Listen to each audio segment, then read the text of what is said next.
Thank you, everybody, for joining us here. Upcoming meetings, I'll just go through the first several months, and that we have a really good lineup this year of events. We'll start off with January 15th, which is next Wednesday, as we mentioned, and that is Essentials of Time-Lapse Photography with Silvana Della Camera. And the presenter will be via Zoom only, but we still will have our hybrid meeting, meaning if you can make it over to the Civic Center, we'd love to have you there in person. The next meeting will be February 5th. That's our first competition meeting or event of the year, and that is open as far as no themes. It's open. And Bruce, I know we have a judge for that one. You Yeah, mentioned. Mike or Carino set up Cliff Lawson for us. Great. Okay. So Cliff Lawson, and that is February 5th. 5th is exhibition night. So that'll be similar to what we're doing here tonight, as we'll see. March, what is it? 19th. Lightroom masking with Eric Hagerman. April 2nd, the next competition event, and that is Theme. leading lines. This year we'll just do on our theme competition. Pardon me? No, you Yeah, froze up. that's a theme competition, and it's on. Okay.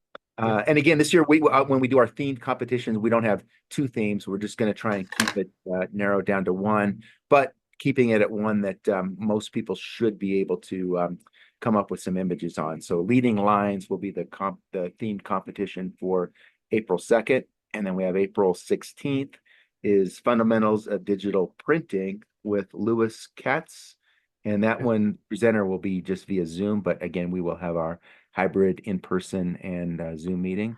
May 7th is another exhibition night. May 21st, a presentation on Galapagos Islands with Roger Frame. Roger's one of the club members. He'll be in person. Oh, okay. I will. And then let's see, the next couple that I've got here on my list are June 4th is the next competition night, and that one is open.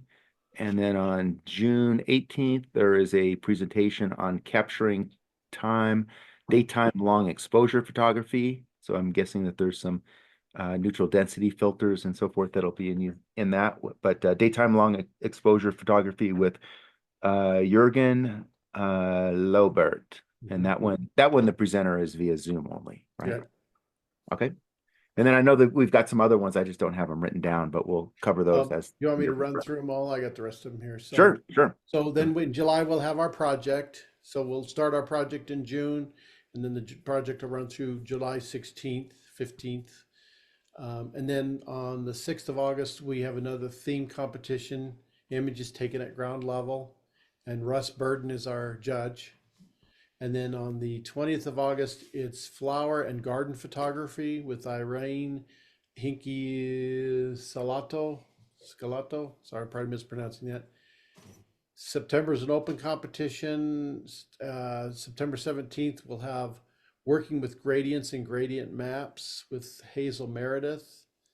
And then we have an exhibition on October 1st.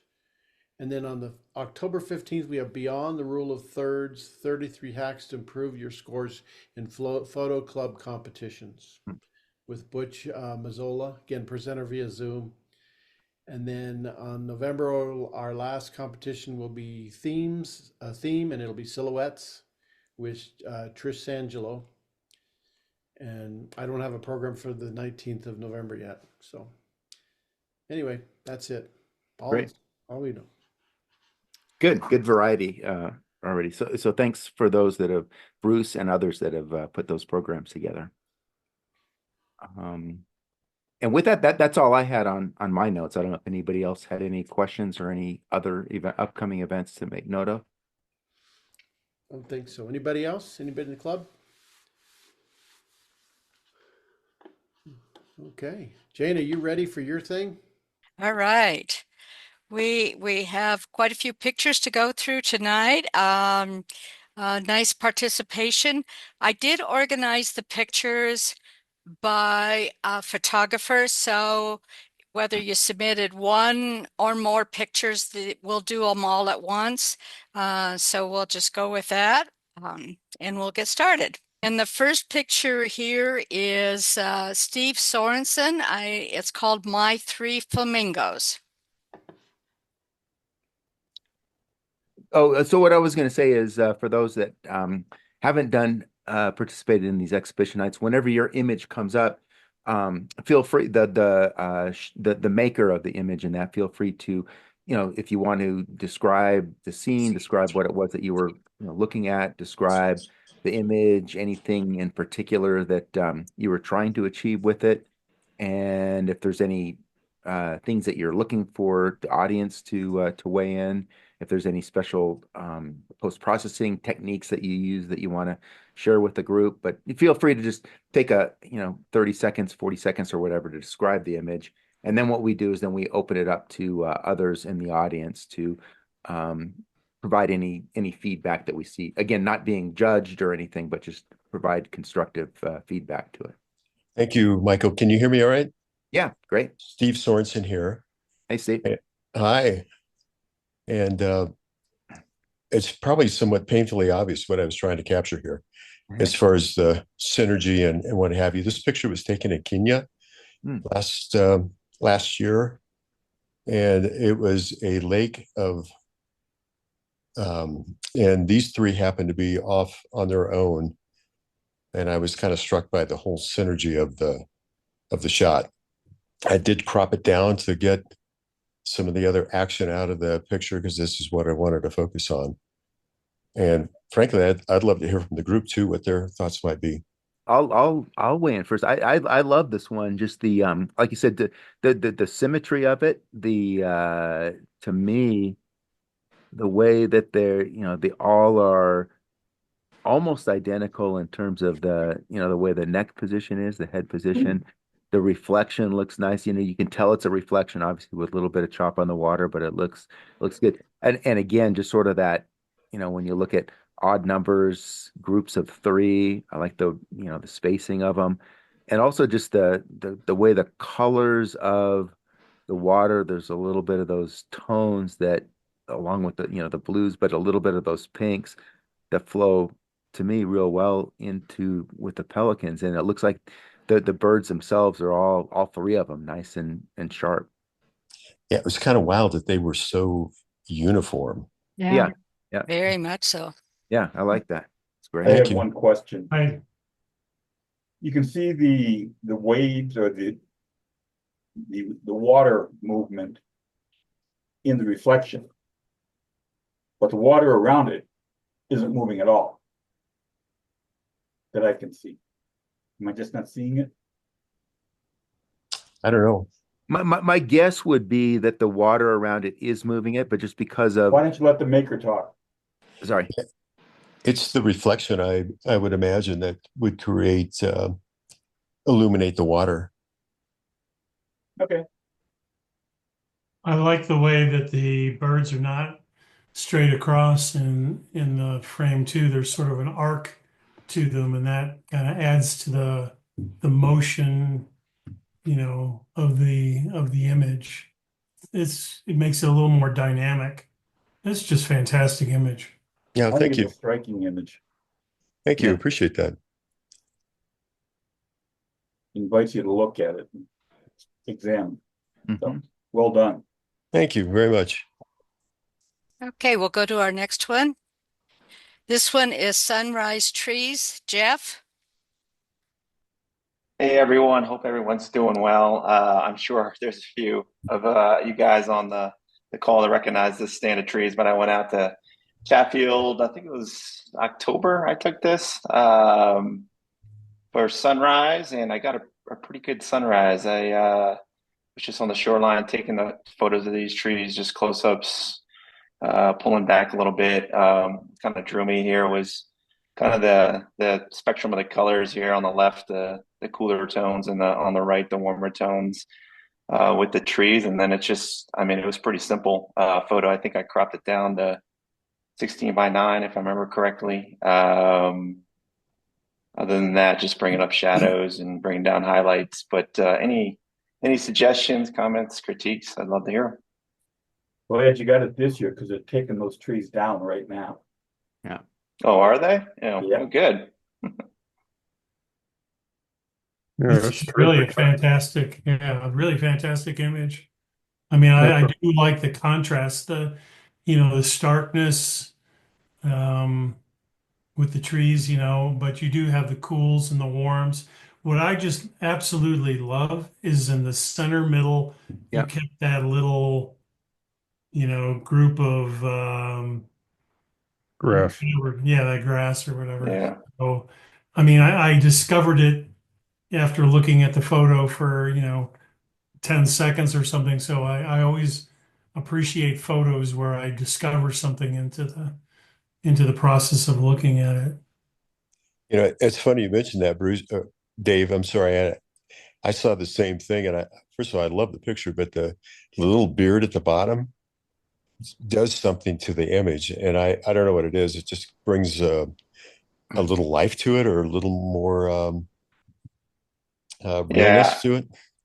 Yeah. They had these reeds, obviously those who've been out there have seen these reeds that I just kind of placed myself there. I did see it. I see it as more of an anchor to the photo, just kind of breaking up the bottom of the image a little bit. Yeah, it's beautiful. Yeah, Beautiful. before the others Thank had you. commented on that, I was going to say the same thing. Is that I find that excellent, and the other part of it too is having been out to the location several times myself for sunrise at various up and down the shoreline or whatever and so forth. A lot of times there's a lot of that, too much of that stuff would look too cluttery or doesn't come across quite as nice. But the fact that you were able to find just a small patch like that and put it right there in the center that perfect on the composition on that. Thank you. Appreciate it. All right, the next one is Fallen Color. Yeah, this is mine again. I took a trip out to Zion in early November. Um, and this is one of the eastern or one of the washes in the eastern part of the park. I was just wandering around, just trying to get images. What drew me to this image was the fallen leaves on the dirt, sand, whatever you want to call it. The yellows there kind of lead your eye, and obviously you have the darker sandstone there on the right, kind of leads you into the image, and then you have the maples and the other trees in there that kind of lead you through the path. But I just loved walking around those washes, nobody else there, and just catching all the fall color that Zion is so famous for and great for. So again, just any comments, critiques, post processing wise, I probably darkened down the sand a bit, especially some of that. Made some a little bit of contrast in the darker and lighter sands in the lower left hand corner. Probably added some saturation to those yellows, especially on the ground, and then maybe in the maples on the left. I did bring down or brought up the sandstone, the cliff there in the back, the brown cliff, just to bring that out a little bit more, to bring the eye back there. But again, any comments would be great. Did you do focus stacking on it? I did. I don't remember how many images I took. I did focus stack this. It was probably 4 or 5 images. Yeah. I like the S curve.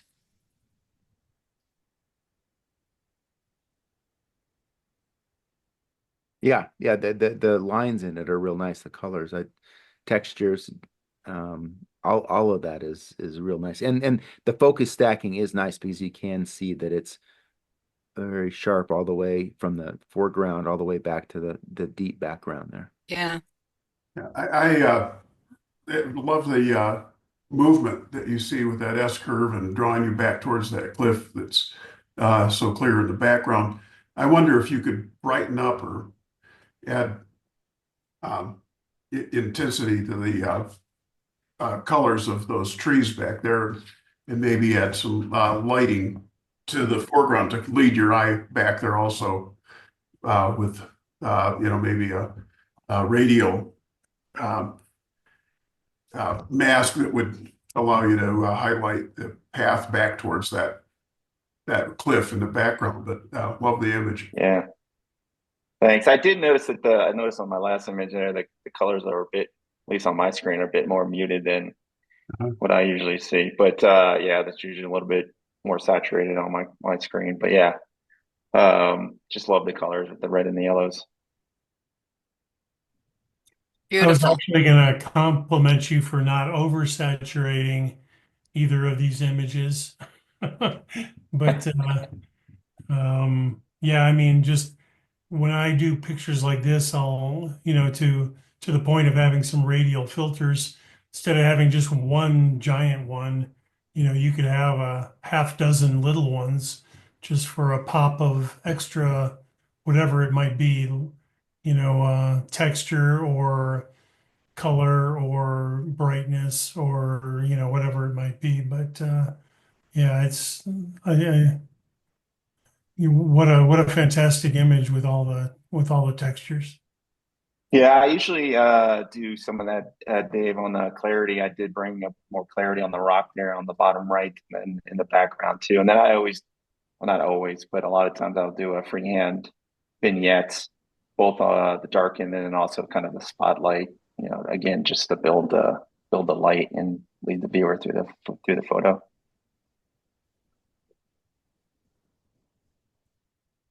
Okay, very nice. This one's called Cracked. Jeff, I love this. This is from Zion as well. Again, might have been, I don't think it was on the same day. I think it might have been this next day. But again, I was wandering around some of the washes again in the eastern part of the park, and I was coming out of a slot canyon, and they had gotten some rains about a week before I was there, and at the entrance exit, whatever you want to call it, for this one slot canyon, I noticed there were some patches of this mud that was in the midst of drying, and you can kind of just see a close up. And this section of the mud was getting some really nice reflected light from the entrance of the canyon. So I just kind of really got close in I was just using different sections of the mud, and I think I cropped it 4x5, if I remember correctly. In terms of post processing, I don't think I did much. Maybe some contrast a little bit. I think I maybe brought out the browns a little bit more, but other than that, not much. I considered taking out that leaf there you see close to the center, but I didn't really want to mess with since there's so much detail in this. I left it in there, but again, any comments would be great. Have you done an iteration that's black and white? I have. I preferred this one just because of the reflected light that it was getting, but I do have one that's black and white. Jeff, I actually like the leaf because you're roaming around and then you land on something that has a shape where you can name it to kind of hold you in the center. So I think that adds to it or helps the viewer. I'll agree with that because it's kind of like the reeds in the water. Your Yeah. eyes are looking around for something to land on, and then you get a nice surprise. Oh, there's a leaf in there. I recognize that. Or Yeah. I see the reeds in the water. It's a nice surprise to the eyes. Because initially I was thinking, can you go pluck a red leaf, on the tree next to it and plunk it in the middle? And instead you've got that. So it works. It's really nice. And I like the fact that it's subtle. Yeah. Yeah. Yeah. I would love to hear thoughts from you all about pictures that don't have an obvious center of focus of attention, because I see a lot of you. I love this image and the clarity of all of that, and the color is beautiful. But what do you all do with an image that doesn't have an obvious focal point, to draw your eye to one item? Although that leaf could be that, but in general, how do you all approach that? I'll kind of give my thoughts on that. Is that, I think a lot of times for like whether it's landscape or obviously if it's wildlife or if it's something like that, there's typically like you say, you try to find something that, a specific identifiable part of the image for the eye to draw on. However, to me, I see this as kind of more of a a macro type image, right? I mean, a lot of times you see that where you're looking at shapes, textures, design, and to me, this is my thought anyways, is that just the abstract nature of it doesn't necessarily have to have or doesn't need to benefit from something that draws the eye to a specific part of the image in the way that other types of genres that we look at do. But that's my thought. I don't know if that's how others feel about that. It's really photo dependent in my opinion, because like for this particular photo, you could say that the subject is texture or, these mud cracks. You can have photos that are just about color, or a photo that's, just about, some sort of contrasts. So, you don't want just a boring photo into a tree necessarily. Maybe that's a subjectless photo that really doesn't have a photo subject. But this particular one, I think you could say it does kind of have a theme to it, even though there's no central subject. I don't know. Like I said, just photo dependent. And I think the abstract nature of it kind of lends to the fact that it doesn't need to have one spot that you look at.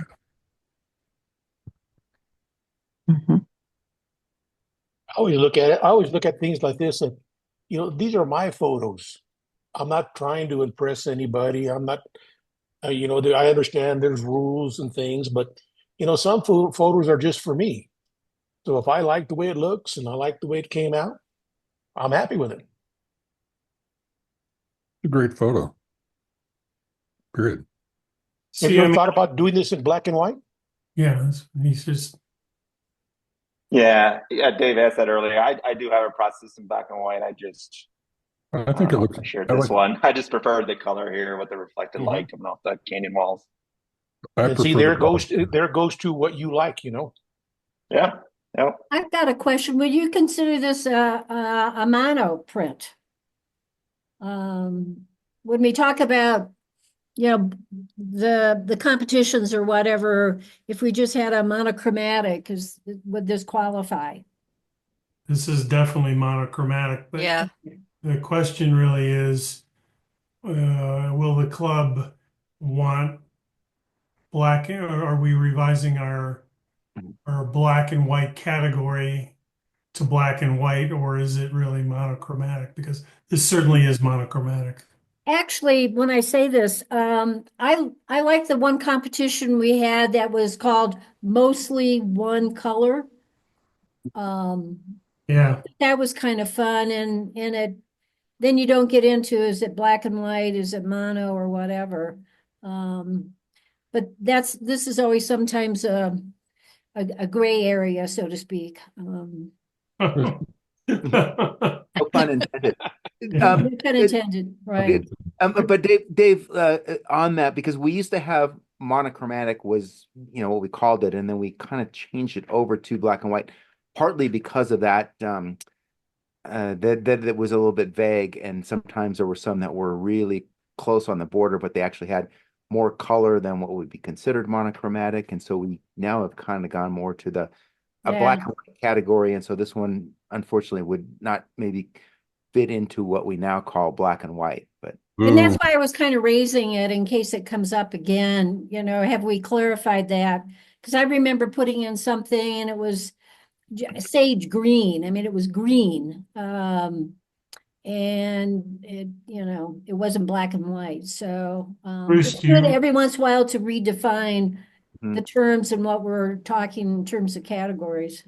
Bruce, do you know what our categories actually say right this second?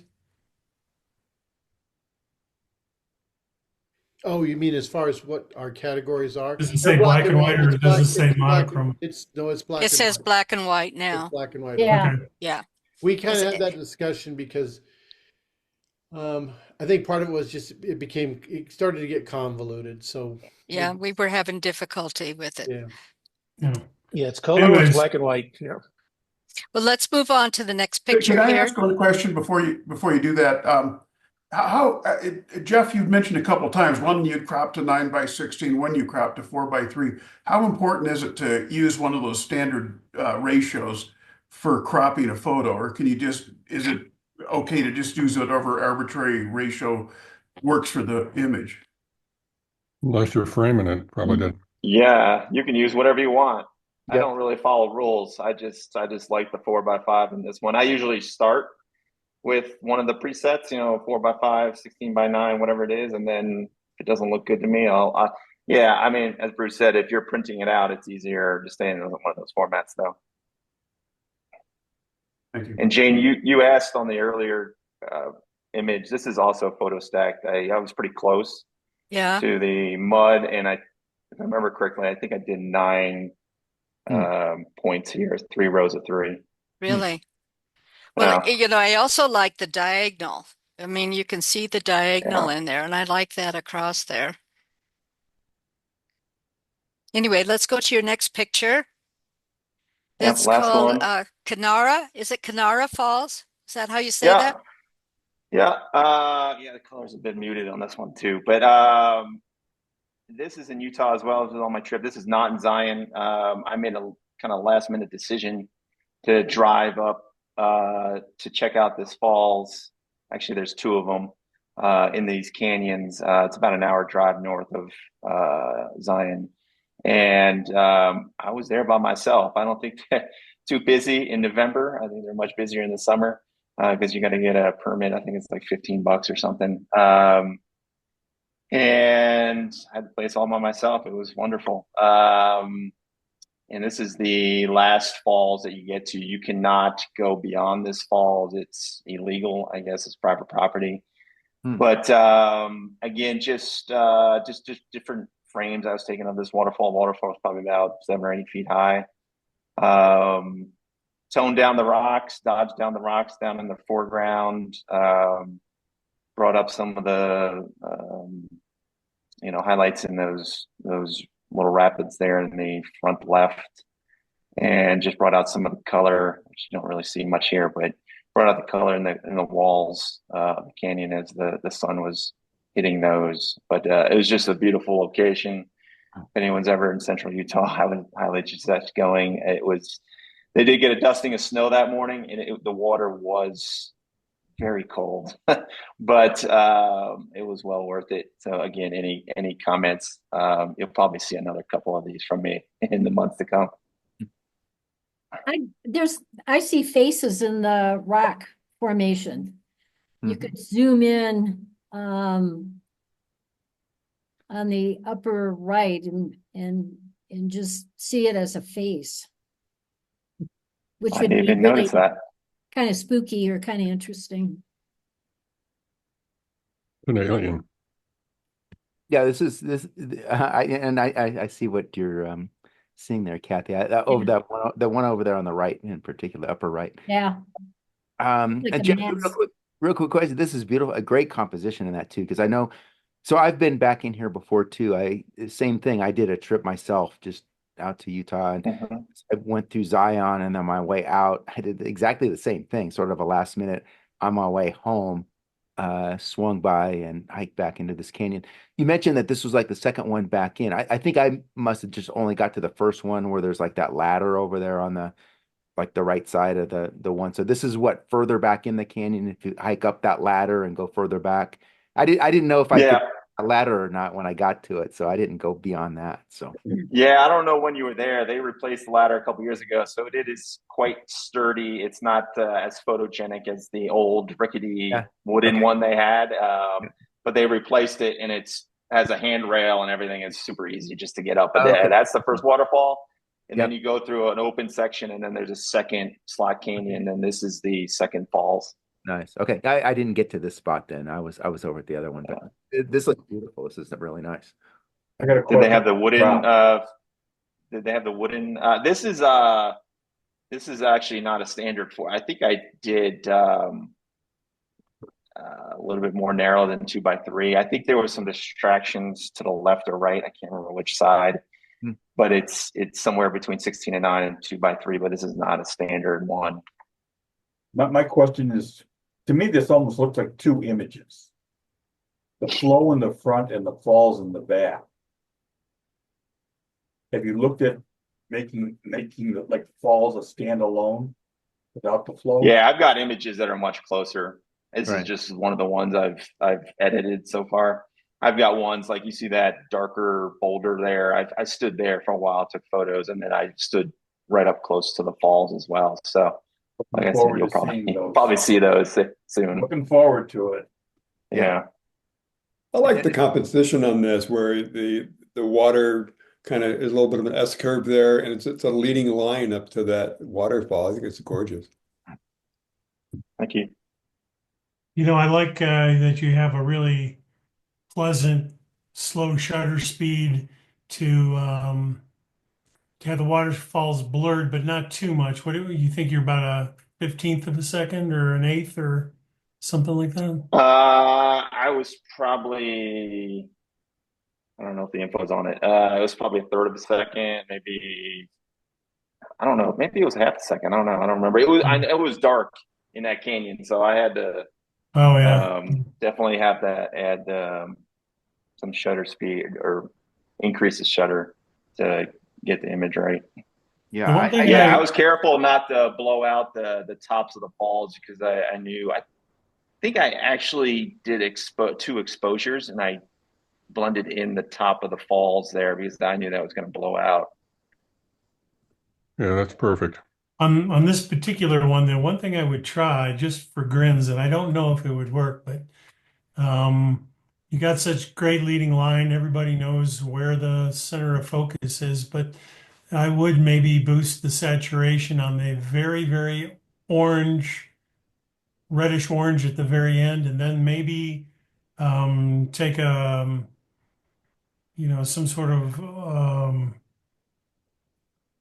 some like just the yellow, perhaps do a color boost on just because there's some leaves in the water and there's some leaves on the right that are yellow. And if you had just little pops of those yellows also leading your eye down the canyon, that, like I said, it may not work, but that would be an iteration I might try just for grins. Yeah, good suggestion. Okay. Go to the next one here. This is Iceland Puffin with Fish. This is Roger Frames. Okay, yeah, this was taken in Vigor Island, had a Canon 100-500 lens. The full photo included the entire bird, but I thought that it was better if we zoomed in a little bit or cropped it down to bring out the fish more. And one of my questions is, in terms of cropping, how much the one I submitted had a little more blue on the left, and I'm wondering how much blue of that would you take out to make it optimal? Or would you leave it just the way it is?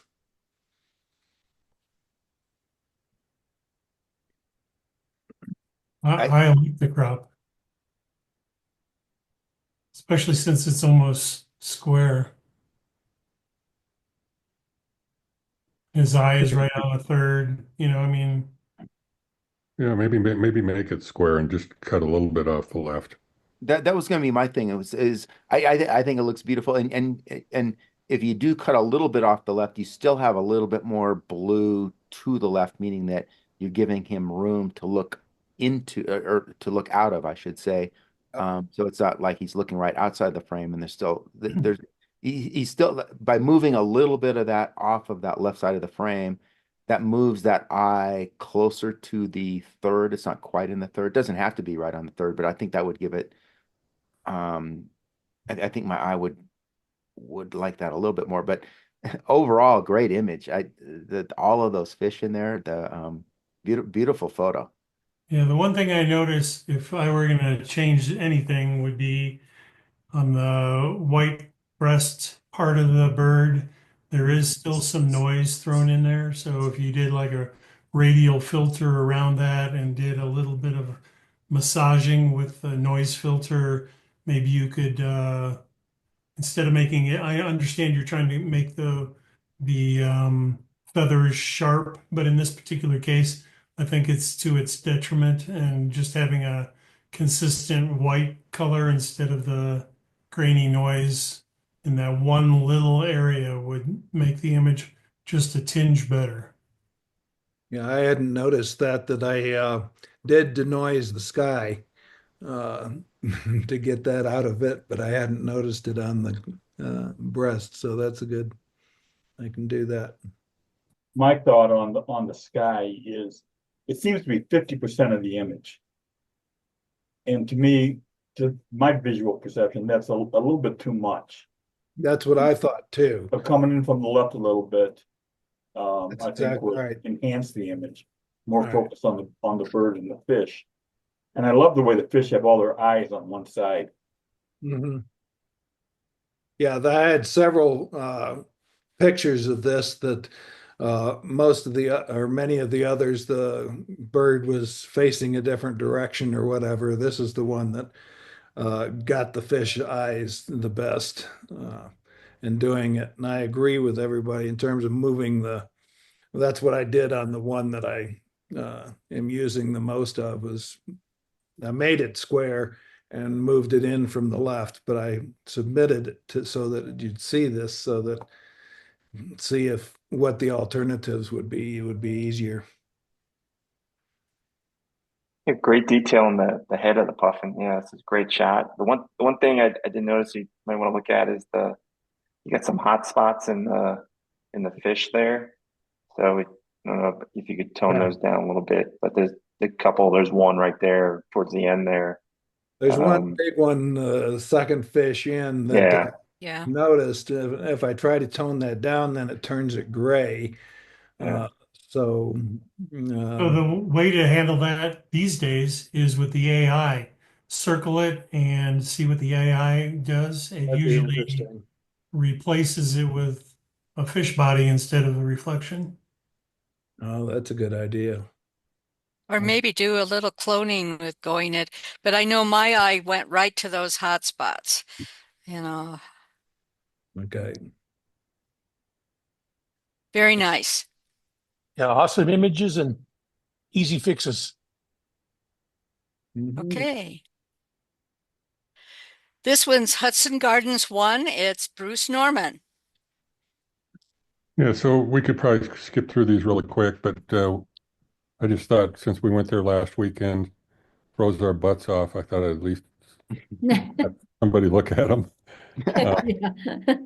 The first couple are kind of more generic compositions, and the last couple I tried to be a little, or it might be a little more creative. I don't know.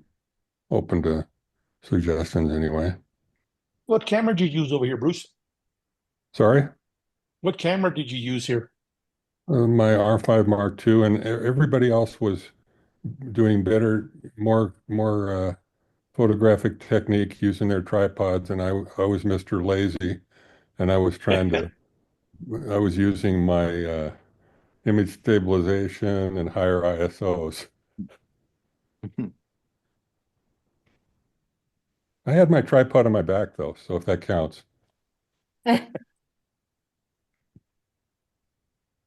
I like I wish I could have gone there, by the way. I couldn't. We had relatives in town and I couldn't get away that night. But I like the competition. I like the way that you've framed some of the main sections in the back that the bigger items like that box, or I'm looking kind of inside of that arc, and where you've used that to frame some of the boxes and some of the presents, some of the gifts and so forth, and that without the major ones intersecting with the arch. I like how you've done that.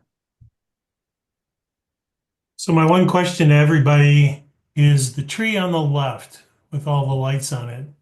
I understand that he's showing under the arch a bunch of trees. They're coming, they're going further and further, closer and closer to the camera. and then it sort of fits in with all the tree trunks. However, it draws my eye so much that I'm wondering if you should just clone out that tree on the left and make it black over there. Thoughts?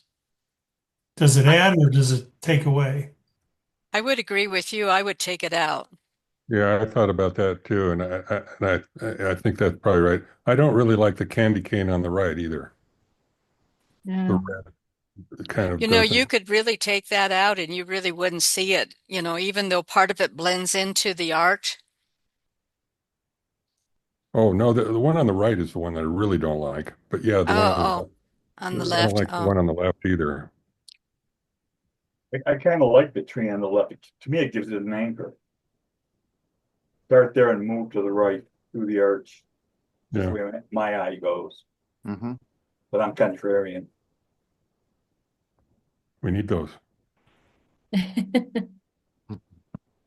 Next. okay. Next one.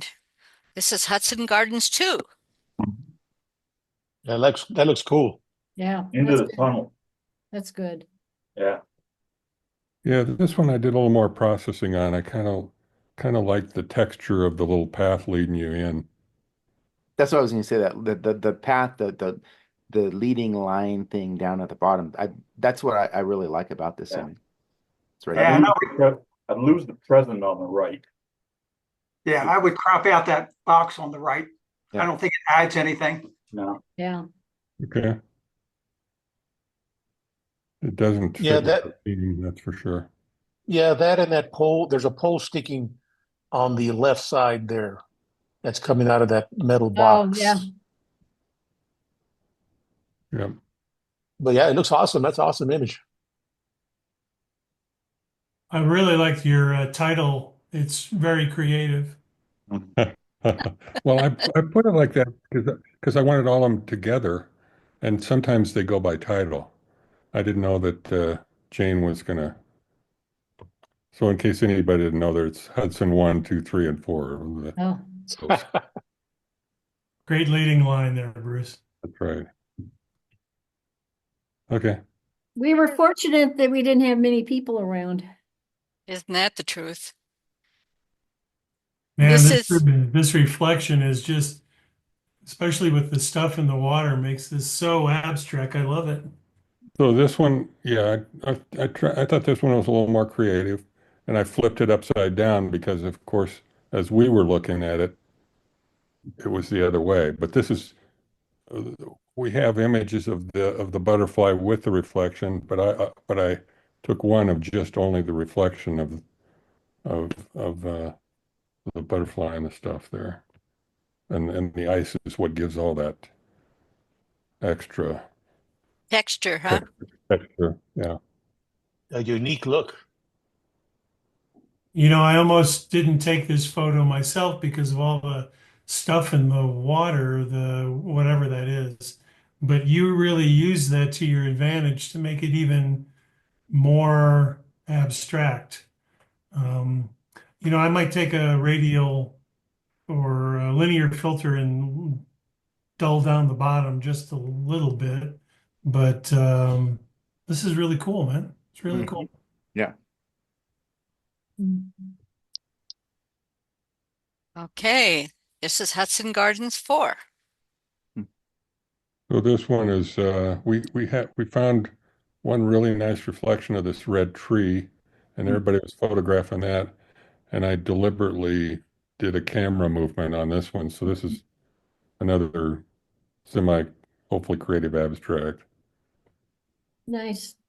Yeah, that came out great. These light displays and so forth, I've done that before, where I try and do some of the different intentional movement, camera movement, and I don't know that I've had any that come out as nice as this. This is really good. I got It a turned out title. really colors. nice. I got a title for you, Bruce. Yeah. Rising Phoenix. Rising steam? Phoenix. Phoenix. Looks like a bird. Yeah, that's great. That's great. Do you know how long your exposure was to this? Oh, it was not, way less than a second. I was hand holding it Yeah. thing and moving it. So maybe a 30th or I'd guess. Oh, it's probably on the thing, but I don't know. So that was unintentional camera movement. This was just you shivering, right? Just moving Yeah. it. Well, I was shivering, but this one, and like I said, I was hand holding, so I do have a lot of blurry ones, but this one I did on purpose. Sure. No, I was just joking. No, it looks I great. know. Yeah. Okay. This next picture is Sugar Creek Trail Overlook. Michael Pulowski. Well, thank you. Welcome, everyone. So I was at this overlook on the trailhead, or on the trail, and this is in the Pike National Forest, so it's not far from the house, probably about an hour. And I was out shooting night photography that evening prior to this, and fairly clear sky when I was taking Milky Way shots. But as we progressed into the morning, the clouds started rolling in, and so I stuck around and just hung out waiting for sunrise. And what I was really looking for was that glow underneath of the overhead clouds. And so what I remember of this is just, you look at the picture, but from my perspective, it was just a quiet moment. So I'm sitting there waiting, eating an apple, and just enjoying being outside. Well, the clouds and the color in the clouds are spectacular. Mm-hmm. Yeah, I mean, the look and the feel and it's just fantastic. The one thing I might change is that I think it leans a little bit right on the horizon. Now, I'm saying that knowing full well that if you bring up the right side, then the land in front of you at the bottom also moves, and you might have a different perspective, but you were probably focused on the foreground instead of the background. And for me, the mountains might actually be that way, but it feels like it leans to the right. Yeah, I understand. Yeah, I used the two trees in the foreground to kind of help frame the picture, because there really wasn't much in the foreground other than that rock I was sitting on. It was just a small ledge, and so I used those two trees on both sides to kind of anchor the picture foreground and give it a little more depth perception. That was my thought. Yeah, and it gets it a natural vignette at the same time. It's a good thought. Yeah, I like the framing and the fact that the trees, the bark, the pine needles and so forth are nice and sharp in the front. And it's sharp, that little peak that's over there on the left. As already been said, the color in the sky is beautiful. And then also the fact that you had with that tree and the leaves, the way that it's framed over on the left, the fact that you left that little gap between that peak over on that back mountain and the pine trees. Yeah. That's really good, because sometimes the tendency is to not pay attention to those things, and you have those pine trees that intersect with that. But the fact that you left that little gap in there really did a good job of framing it. Yeah, thank you. I don't know if you ever do sky replacement. I'm sorry. I was going to say, I don't know if you ever do sky replacement, but if you do, I hope you get a picture of just the sky. Okay. In an image with this depth, where is your focal point? Yeah, good question. What point do you focus on for this? Or are you stacked? I mean, that's a good question, isn't it? It's from my perspective, it was just the whole open scene. Again, just being on this rock ledge and being presented with this vista. So I don't know. I mean, I don't know that there's really a point of focus in here necessarily. Or I think, yeah, the other question as far as leading lines, and so. And the question might be like, were you like maybe f/16, f/18, like a really tight aperture, but then focusing maybe a third into the scene or something like that. The fact that you're able to get it sharp all the way from front to back, right, is yeah. Yeah, there's probably in the properties of the photo. I have to go back and look at it, but I actually I shot this with with my Q2. So it's a Okay. 28 mil, and I probably Okay. was Yep. maybe an F8. So, so I'm just thinking and talking at the same time, which is really dangerous. But now that you pointed out that maybe this is just about the sunset in general, if you want to make a specific subject, you have the valley that kind of S's through there. I wonder if you made the bottom of the valley just a little bit darker, so it draws the line, like more of an S curve. And then as you look just below the horizon, there's a formation that's sort of a purplish color. I Right. wonder if you made that brighter, increased the contrast, maybe even the saturation, if the S curve could lead your eye into that kind of rocky formation. I mean, that's a good. Yeah, absolutely. I mean, that's a great comment. I try to do selective burn and dodging throughout, and so I did a little bit of that with the tree lines. But yeah, I like your comment about the one kind of bald rocky formation in the upper left. And you could even do a mask over that. I mean, you could try to do a color mask there, or some sort of mask that where you can even take a fake color, in every single one of the Lightroom masks at the bottom, you have the option to put more color in there and to try to match the color to one of the crazy purples in the sky would really bring the image together or something like that. Yeah. Well, thanks. I appreciate all the Hey, comments. hey, Michael, sorry, I got one question. This might be just my screen, but is there looks like a darker streak that starts below the clouds in the left center of the frame and then it works its way into the mountains? Is that what I'm looking at? So that would be kind of like just left of center, right? Yeah. Above. Can anyone else see that, or is that just me? That's, I think that was just part of the sunrise. I'm not quite sure. Oh, so that's what natural. that is, Okay. but yeah. No, it's nothing that is the result of my kind of editing, I don't believe. Okay.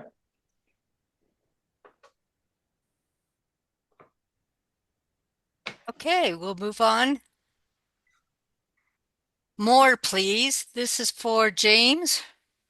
Yeah, this was a project I had this spring of documenting the development of this nest that a bird built, a robin built in our backyard, and this was from my phone, so I took a series of these and just got lucky. I thought it was a fun photo, particularly that bird's eye, and they thought my phone was their mother. So every time I put my phone over there, these birds would wake up and expect a meal. And I just enjoyed the orange color that just really struck out from that, as well as that bird's eye looking for his next meal. So it was just a lucky shot, is what that was, the snapshot. So.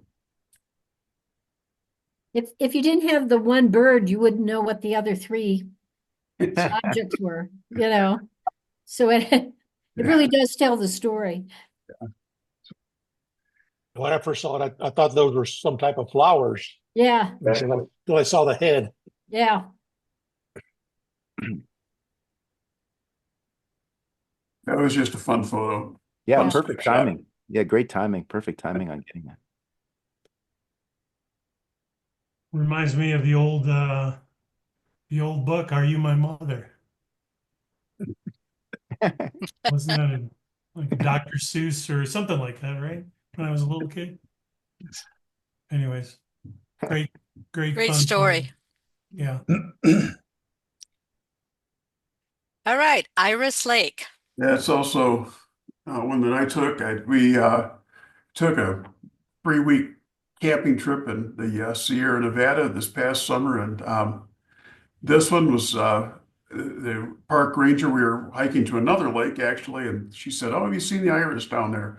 So we decided to go down to see the iris, and I just love the color of those with that lake in the background. So this was, a couple of different images, stacked to get that iris in the front in focus. Pretty nice. Hey, Michael, do you think you would leave that much sky, or you take a lot of landscapes? Yeah. Oh, sorry. Yeah, I would maybe. I mean, I like the I do like the composition on here. I was looking at that. I would maybe crop a little bit of the sky just because the sky doesn't have any, clouds and so on and so forth and that. So maybe I wouldn't take that much out of it though. I think it, proportionally, I think it makes sense to have a little bit of it. But I do, in this scene, obviously I love having, especially nice, good focus right there in the front of the iris right there, that the title of it kind of leads you right into what you're supposed to look at right there. And the fact that there's iris spread throughout all the way back into all the way till you almost get to the lake. You have just enough of the water that's showing there. The mountains look beautiful with some snow on there. I think to Dave's point, yeah, it's I don't think it needs to come down that much, but maybe just take out maybe a quarter of that sky or a third of it. I wouldn't take too much of it out, though, I don't think. I would Yeah. agree with you, Michael. I think if you take a little off the sky, you may need to take a little off the bottom just to keep that proportions, the balance there. And then I would crop it a little bit with that evergreen just coming in on the left. I would take that out. I was going to point that out too. That kind of on that edge, if you could have a clean edge over there on the left, and you still wouldn't be cropping out any of the major part of the iris, the main iris on the left. You could crop that little part just to the edge of where those limbs come off. That way, that part's nice and clean. And then I think then it definitely makes sense to bring a little bit of sky down, but not that much. Yeah, I think you could crop more off the left. There is an iris on the left, which is out of focus. Yeah. And so I would crop that out. That would eliminate the pine limbs on Yeah, the good point. on the left that just are standing out in the middle of nowhere. Yep, good point. Yep. And let you bring that sky down a bit. And it would also get rid of the sensor dust in the upper right hand corner. Yep. Yeah. Yep. There is that. Yeah. So I look at this and I might not be correct, but I think there's a color cast to this that's a little bit too yellow. I look at the snow and it just looks yellow instead of, I don't know. This is one where I would just play around with the white balance just to see. Now the snow looks pretty white to me on my monitor. Same here. There's a little bit, you could see there's a haze in the sky a Yeah. little bit back there, but And, on my monitor, the snow is white, but and sometimes haze is just something that we have to deal with in summer and the various locations and so forth. But yeah, I see what you're saying, Dave, but it looks pretty white to me. I don't think there's too much of a cast on that. The point about maybe a couple of dust spots in the sky, I do see that would be, and that's a pretty easy fix. Yeah. Yeah, thank you. I see that. Those are great comments. Really appreciate it. That's really interesting input. Thank you. Fun photo though. Nice. I wish I was there right now. Yeah. and this one's called Forest Lilies. So it to me was just kind of a magical scene. These seem to be floating in the air over the forest floor. They're kind of like an upside down flower, and so that was again this image. The flower obviously was a separate image from the background, and it the stacking wasn't perfect, so you could see the stem wasn't quite in focus, which I've been trying to deal with that problem. And so it's a little bit of maybe not enough image stacks in the, focus stackers. I'm not sure how I could have dealt with that better. Yeah, a lot of artifacts in there. They look like Martians landing. It does. Yes, Yeah, I'd I've make a never, title out of that. I've never seen this. I'm trying to, I'm trying to see, think to myself like what the scene looks like to the eye when you walk in there. I love how you've that center one there. How amazing that is. How it stands out like that. That or they look like octopus landing. Yeah. So, could you help me? When you said there was a lot of artifacts, can you point out a couple so I know what to look for? Yeah, absolutely. So on the lower left-hand side, you've got the one stem that comes up and branches off. Right below that, I have no idea what that thing is. Almost looks like a shrimp or something. I mean, it's just so. Yes, exactly. That's exactly what I was talking about. That, Okay. for example, I understand what you were trying to do, but I don't think the execution quite came through on this. It Yeah. also looks like you tried to make the stem sharp by taking a brush and going down, and you can see the scallop marks from the brush size down the stem, especially especially at the bottom there. It's almost like you need to take one point and then do a shift tab and make the stem straight if you're gonna fool around with it that way instead of that brush. The size of your brush and the sampling rate will determine how straight those lines are. So you can actually make your brush sample finer so that it doesn't do that. Thank you. All right. Okay.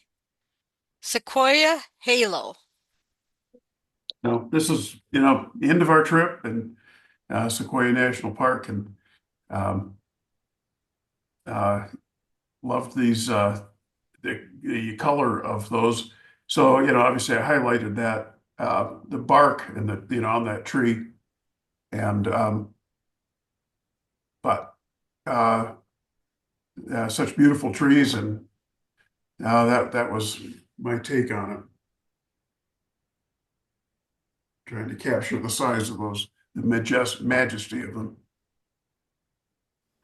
I've actually tried to take photos of those and have been very unsuccessful. I'm very impressed that you got that tree Yeah. from top to bottom. Those are just so difficult to get. Yeah, the perspective that you have, and that the branches on, the main subject there, that you kept those separate from intersecting with the other trees, other than you couldn't avoid getting it from the one that's over on the left, but all of the other ones you had that separation, and just with where you had the light, with where you had the sun that brings your eye right up to that top part. I really enjoy that. I grew up in Fresno, and this thing was practically in our backyard, but yet I only got there like once or twice. But I have a sister that was just visiting us that lives in Clovis. So next time I'm out there, last time I was out there, I went up to Yosemite, but next time it's on my bucket list to get back out to Sequoia a couple times. Yeah, the only thing I would do if I was doing it for myself is I would mask the tree and then just bring up the shadows a little bit. See some of the detail. To bring up the shadows on the trees, mask them on the main tree. Okay. All right. So it kind of stands out that I'm the guy. Is that the General Sherman tree? I'm sorry? Is that the General Sherman tree? Oh, no, it's not. No, it was, just went along the path we were walking on. So. Okay, we've got a number of pictures to go through yet. So we're going to have to start cutting some of the comments a little shorter. And I know everybody appreciates them, but if we can just keep that in mind, because we like to have everybody be able to get their comments. This next picture is going to the market, Kathy. Yeah, and I was going to say on this one, I don't want to spend a lot of time. This was in Morocco. I was headed the opposite direction, and I think it was like, oh gosh, there's my chance to get somebody going by the wall or by the door. So I turned around. So I think my question is, ideally, the Shaw should be a different color, the background. But in this case, with the white stripes in the shutters, if it works at all to have black on black, or if there's enough white to throw it off or to give it contrast. Well, I think it's a really nice image, but in a perfect world, I'd kind of try and run in front of her and see if there was one spot where the white was behind her whole head, because Yeah. it would be better, but it's Yeah, and I great. didn't have time to set it up. And as I said, it was kind of a It's so second great the way it thought. is. And then the other thing is there's some ghosting around the top, which actually I think helps differentiate the scarf from the shutter. But I think it was more how off it is, if it's workable at all. I mean, I would never put this in competition, but sort of like, am I close enough? Would it work to the average viewer? Have any of you used a color replacement tool with something like that? You would be able to give some color to that Yeah. headwear? Yeah, I thought of that, but I thought I'd just start with this, and it's not that good of an image that I don't know that I'd spend that much time on doing it. Just kind of, does it work black on black in this? The only thing I can see is because of the pattern of the lines going left and right in the shutters and the siding, the door hardware, the window hardware, it distracts me. It breaks those lines up on those shutters. I'd almost clone those out so you just have black and everything, because it breaks that pattern. Oh, okay. I find it distracting, but that's just me. Yeah. Okay. We can move on. I mean, that was just it. Okay. The next one is off-street parking. Yeah, I think this is just open critique. Did I miss anything? Anything to enhance it, to improve it? I'd flip it so that the scooters are coming from the left to the right. Just reverse it, and then I don't know. You try it that way, just because the scooters kind of lead you out of the picture because we're looking at the line, but then it takes you straight out of the picture. So I find myself looking at the mural, and then I find the scooters, and then I go right out the other side. There was a black trash can at the end of the scooters. Yeah, and no, in but I'm just talking about flipping the image in. Yeah, for light. But in one way, I thought if you left the trash can, it kind of ends it. But then I thought the trash can would be distracting. Okay. No. I just flip it horizontally in Lightroom or Photoshop. Okay. Just see what it looks. Just see if it looks like. It might look weird, but I don't know. Just me.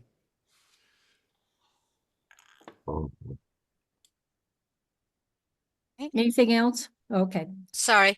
And downtown living. Yeah, I have a lot of architecture downtown where you just focus on the reflections and the windows. And this, I just felt like it was really a stately looking building, and just, it's something different that I don't usually do, get the whole building. So again, I think it's just, is it interesting enough? Anything to improve it?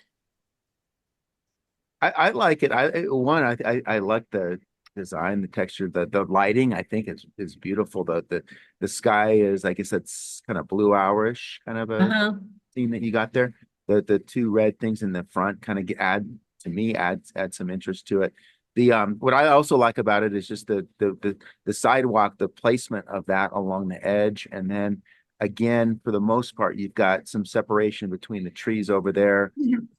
There's a couple of branches that maybe, but not with leaves on them, that kind of intersect a little bit into the building, but for the most part, they don't cross way over into it. I like the lines of the sidewalk, and then also all the lines and shapes and textures of the building itself. I think you did really well with this. Yeah, I kind of just thought it was different. What about the car down in the lower right? Should I get rid of that, or does that add some context to the scene? To I'd me, get it's rid of far it. enough out there. It didn't distract me, but I'll let others talk about that. I'd get rid of it. It does kind of break the building, the lines of the building, you know. And you got the people for context for size, so. Okay. You know, in this particular picture, what bothers me just a little bit is that the far right red thing at the bottom, the Y, you're missing the one edge. It Yeah. would be really easy in Photoshop to expand the canvas and clone in, Oh, you know. And then I usually, when you have tall buildings, it drives me nuts that people go, these really need to be straight. But on this particular one, maybe they do need to be a little straighter just because the edge of the building is so close to the edge of the frame. you know, Um, and I really worked on that because I thought if Darren White is here, the first thing he's gonna say is, is it straight? And it's really hard because if you do that main line next to the light, you can't get it perfectly because something else on one side or the other. So Right. you just have to pick what Well, I line mean- you're going to be straight. if you do the if you do the perspective with the lines, you can go up both edges of the building and do it that way. The other thing, that's neither here nor there. I mean, I like having buildings that have a little lean to them because you're showing perspective. But what I think would really enhance this is those office building windows that are lit in the middle of the building. Yeah. If we made those just a little bit more bright or yellow to stand out, that would be cool. Okay. The fencing on the bottom along the sidewalk, I don't mind that it's there, but I don't like that it's orange. So I would desaturate that. And maybe even darken the sky just a little bit to make the building stand out just a hair. Yeah, Art was suggesting that I darken the sky, and I said, no, I like the sky the way it is. So It's your two photo. against one, two against one. And Okay. one tiny little thing, there's a light right there. It drives me nuts, right? Do you see it? The very No. top. Just a He tiny drove, little it's white upper spot. left corner of the. Oh, okay. It just drives me nuts, but Hey, Oh, Dave, okay. The speck up there? yes. Dave, I wonder if that's got a little bit of pincushion distortion. It kind of looks like there's a little bit of curve on the outsides of the building. I'm not sure, but Yeah, I don't know. Not sure.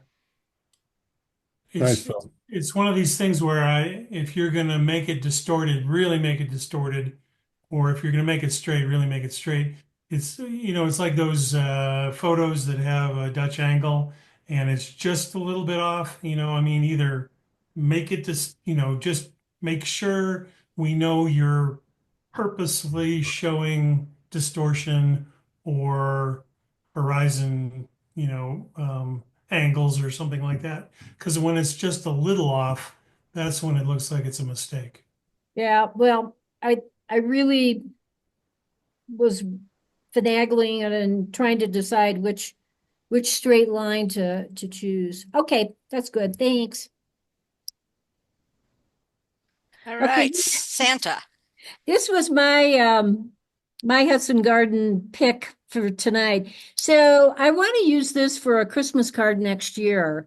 And I just want some suggestions on what to do with the background. On the right side, that I don't like that and those reeds. On the left side, where the the pink and purple, green stuff, that's okay? Or should I just mask out the whole thing? Or I just want to know, what should I do with the background to make it into a card, a note card, Christmas card? I was just watching a video today on YouTube talking about kind of a similar situation. And what they did is they used AI to do the background. Okay. So you can pick whatever you wanted back there, you know, snowy cabin or whatever, to make your postcard, your card.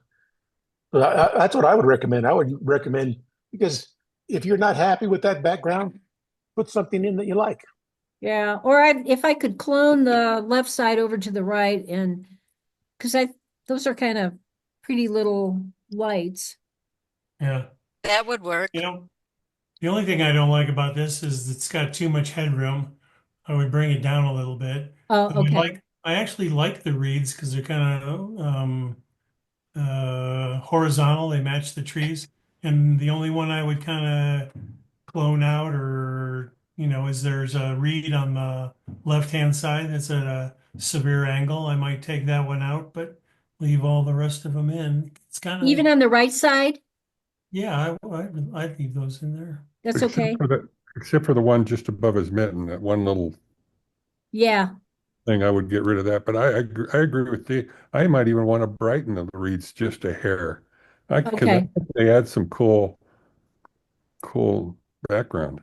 Yeah, and especially if you look on the bottom, it's obvious that it's grass or whatever. So the reeds, are consistent with the rest of the environment, so to speak. But I think that red light way over on the right, and maybe that, so I can pick and choose there. Okay, that's it.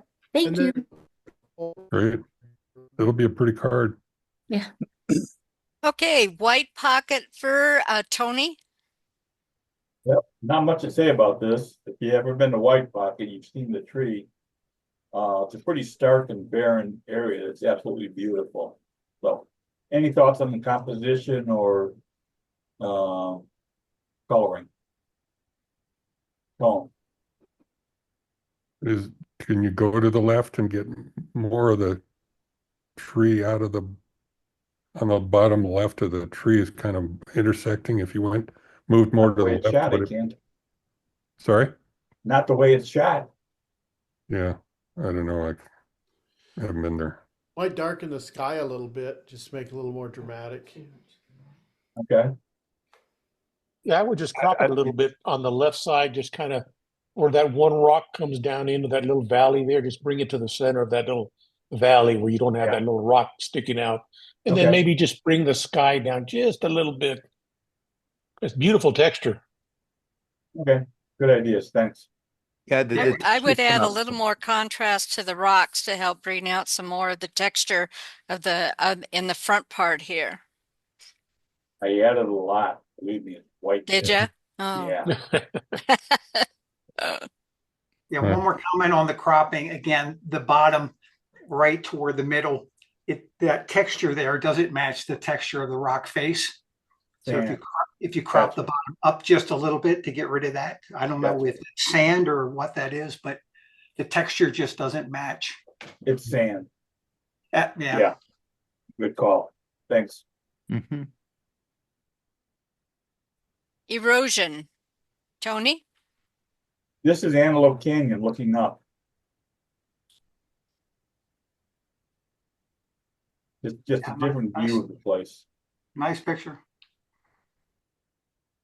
Yeah, very nice. Yeah, I've been there before. Yeah, that is real good. I don't know if you can darken a little bit, just a couple of the hot spots in there. I mean, I love the shape and the texture and the tones and the colors and that.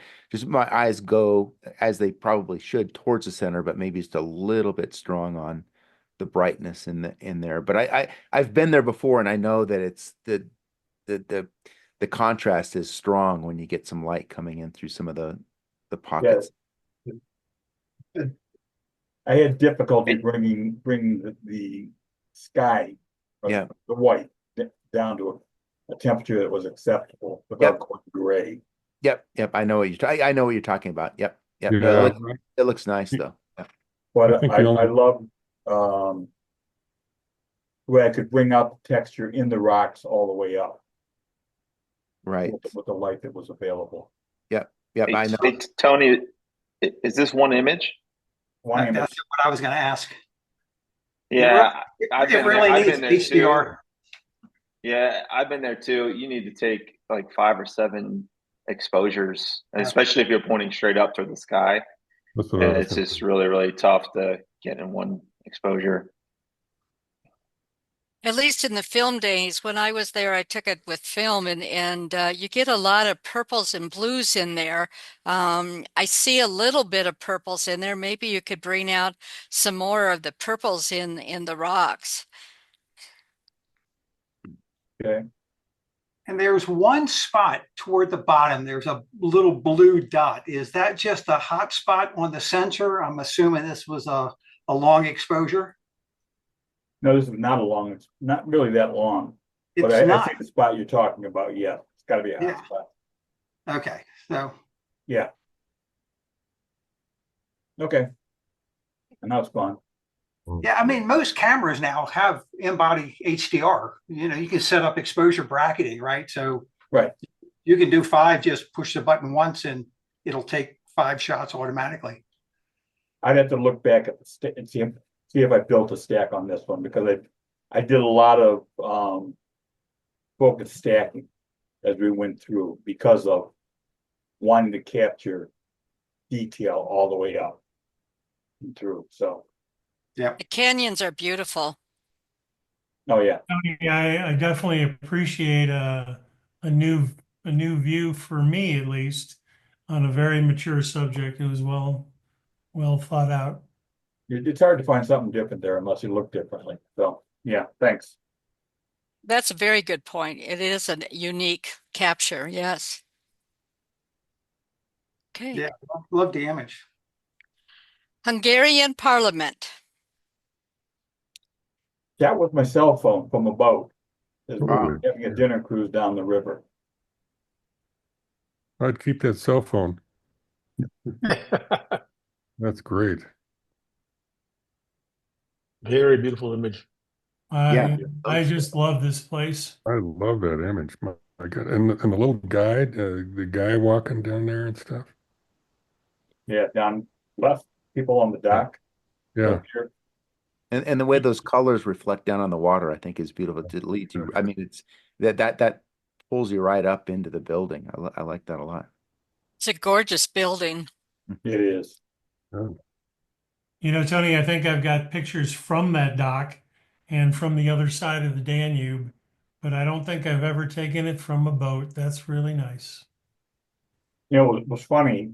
We were watching a TV series the other night, Netflix series, and the closing scene on it was a guy walking on the other side of this building by the horse. There's a horse statue, a soldier on a horse on the other side of this building. And that was in the closing scene on the TV series. My wife and I just went, whoa, been there. Kind of cool. Yeah, I'm amazed at how sharp you have it because in the 5,000 pictures of this that I have, it's really difficult to get all those little details that sharp. I know from experience. If you look up toward the top and the dome and the spires, it's a little bit loose, if you will. And that Yeah. building's white, isn't it? If I is. remember. It Yeah. is. Yeah. But those lights are definitely that color at night. I mean, you could make it any color you want in post, of Yeah. course. You could make it more white, but they are trying to make it that Mhm. goldish color, maybe, make it more royal. Tony, did you try changing the perspective on it? Because the building's leaning a little bit. I went for level for the roadway. Oh, okay.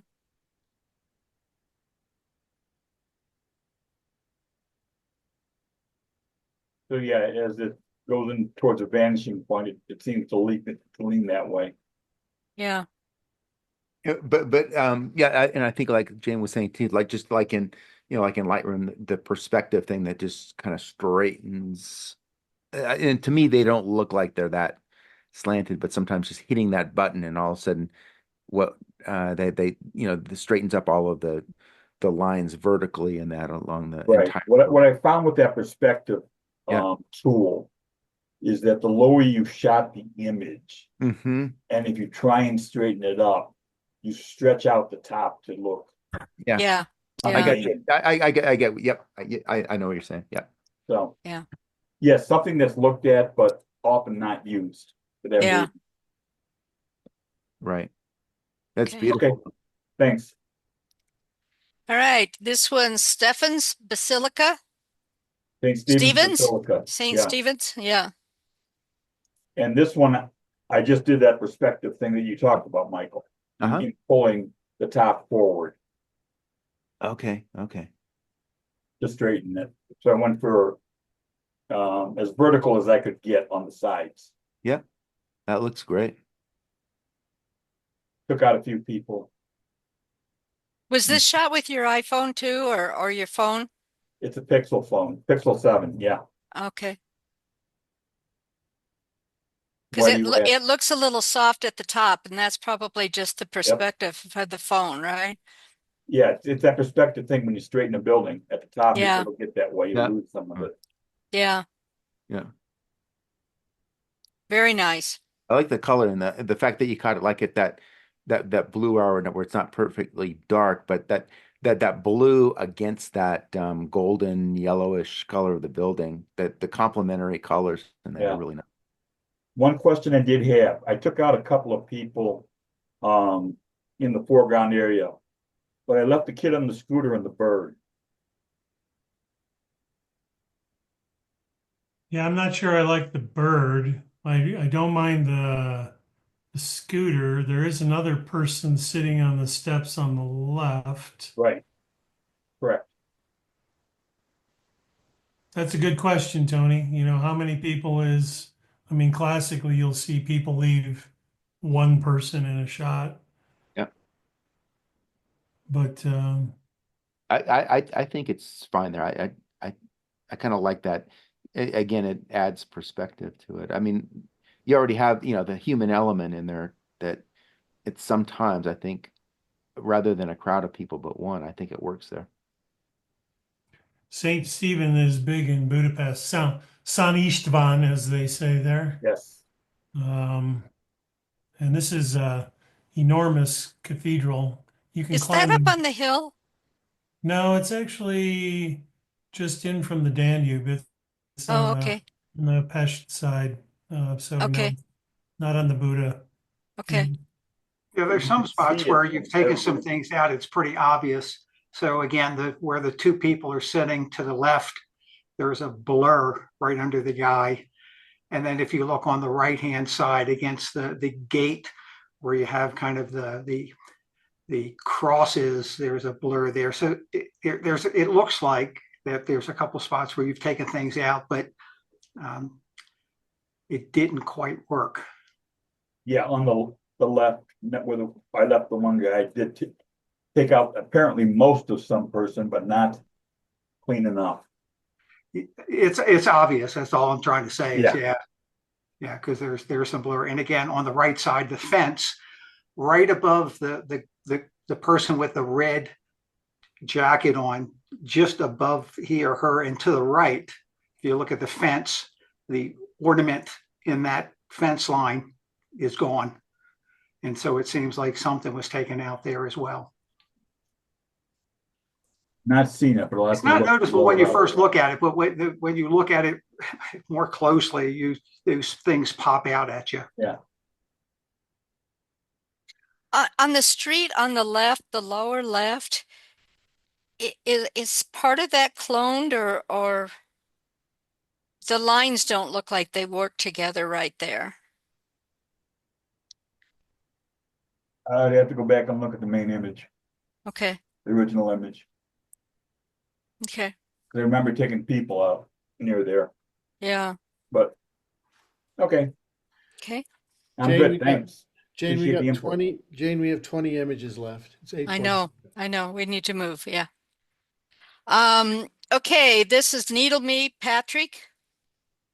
Hi, this is my first time entering anything for you guys, and I just do a couple of images out here. This was I do a lot of four-wheeling and camping, and I woke up to some snow, and the snow was melting on this little baby pine tree, and I thought I'd try my hand at some macro photography, even though I didn't have a macro lens at the time. But anyway, that's what I came up with for one of my shots. Yeah, Great sun nice. star. That's awesome. Yeah, like yeah, it. that's not easy to get a little star like that on a reflection like that. That's beautiful. I mean, really came out nice. Beautiful. Yeah, And, thanks. and the right- bokeh, the shallow depth of field in the bokeh is just amazing. Yeah, it really is. Yeah, it's great. I wonder if you could take out a little bit of the bottom, crop it a little bit, to really bring that star even a little bit more towards the center. I'm not sure. No, it's interesting. I did actually have this image more, cropped in, and I thought it looked before I entered it, I thought maybe I'll just expand it a little bit more. So yeah, go either way. Hmm.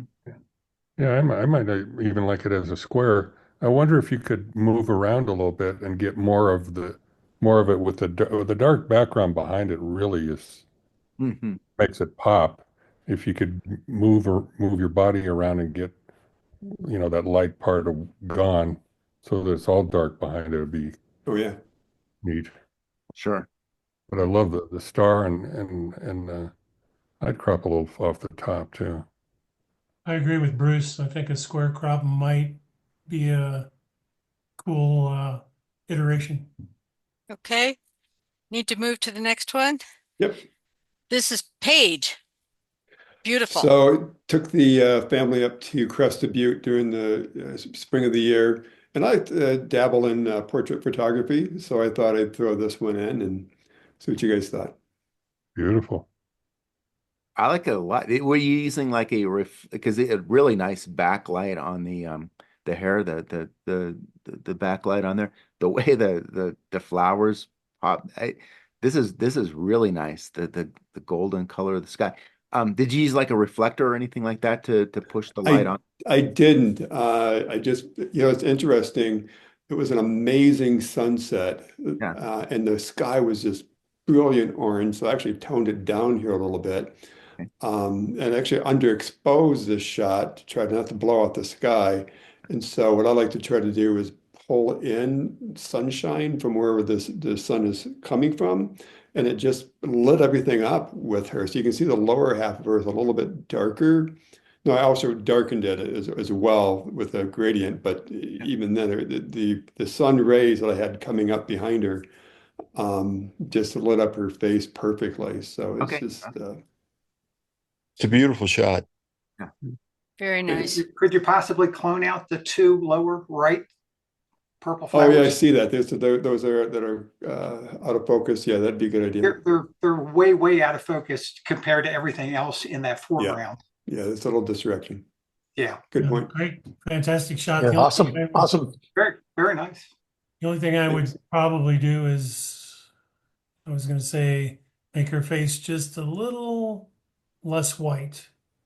Hmm. Try to match the shoulder color on her face. Okay. All right. Yeah, fantastic. Through thick and thin. I don't know if you guys have seen this shot before. There's a guy I follow on Facebook called Lars. His name is Lars. And I've only seen this shot twice. And I had a hard time finding it. So this fall, I went up there, and it's actually kind of hard to get to. But I just like the way that leading line went through that tunnel. I didn't get there at the right time of day, so it was kind of late morning.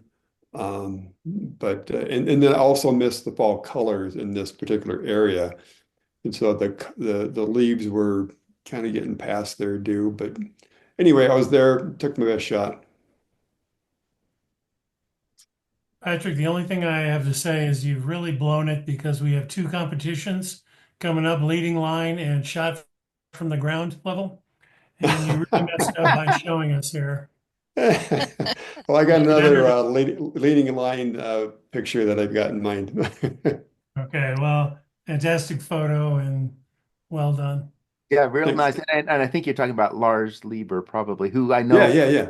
Have does a you lot. seen this one of his?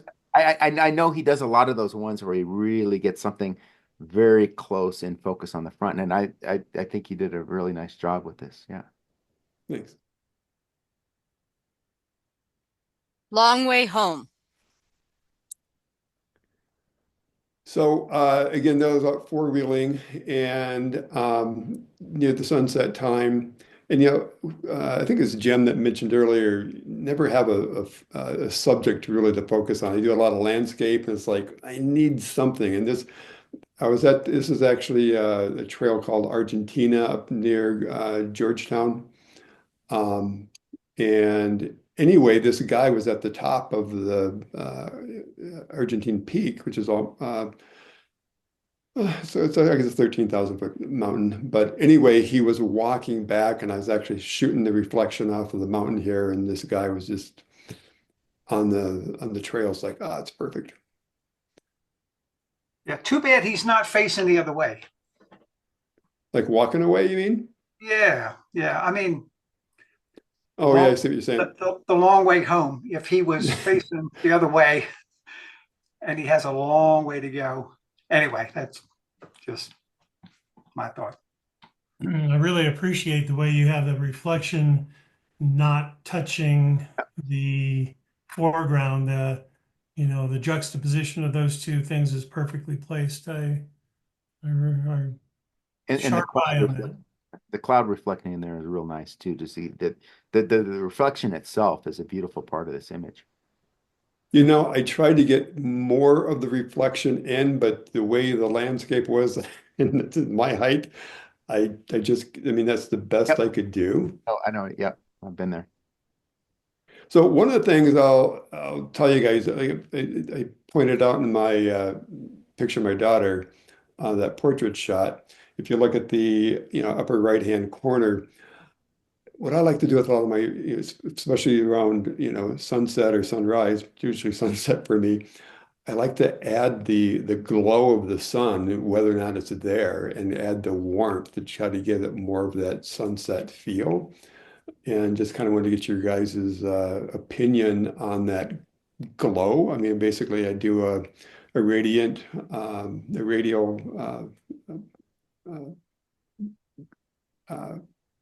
vignette, and then do a little negative DAs. So to give it a little more of a glow there. What do you think?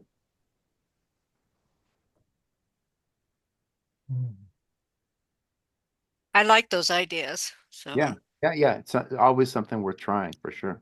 yeah. Mhm. If it fits the picture, it doesn't always fit Yeah. the picture. I know I've tried it a few times. It doesn't always fit the picture. Right. It's almost 9 o'clock.